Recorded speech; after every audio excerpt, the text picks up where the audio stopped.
ప్రియమైన వారులారా, మరొక వచనం ధ్యానించుకుందాం. ఒక మనిషిని ఇంటి వారే అతనికి శత్రువులగుదురు. మత్తయి 10:36 ధ్యానించుకుందాం. మీరు మన ప్రభువైన యేసుక్రీస్తు వారిని సొంత రక్షకునిగాను మరియు మీ జీవితమునకు ప్రభువుగా అంగీకరించినప్పుడు మీ సొంత కుటుంబ సభ్యులే మీకు ఒకవేళ శత్రువులుగా మారితే మీరు ఆశ్చర్యపోవలసిన అవసరం లేదు.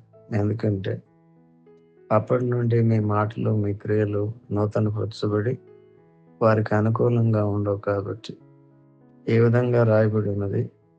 మీరు ఈ లోక మర్యాదను అనుసరింపక ఉత్తమమును, అనుకూలమును, సంపూర్ణమై ఉన్న దేవుని చిత్తమేదో పరీక్షించి తెలుసుకొన్నట్లు మీ మనసు మారి నూతన మగుట వలన రూపాంతరం పొందుడి. రోమ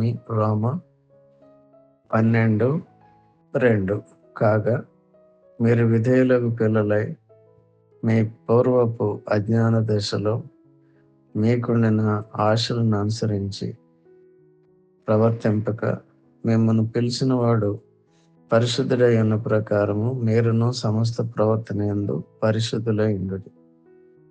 యేసు ప్రభువును ప్రేమించేవారు మిమ్మల్ని ప్రేమిస్తారు మరియు యేసు ప్రభువును ద్వేషించేవారు మిమ్మల్ని ద్వేషిస్తారు. తద్వారా యేసుక్రీస్తు ప్రభు వారి ఎడల మీ విధేయత నిర్ధారించబడుతుంది.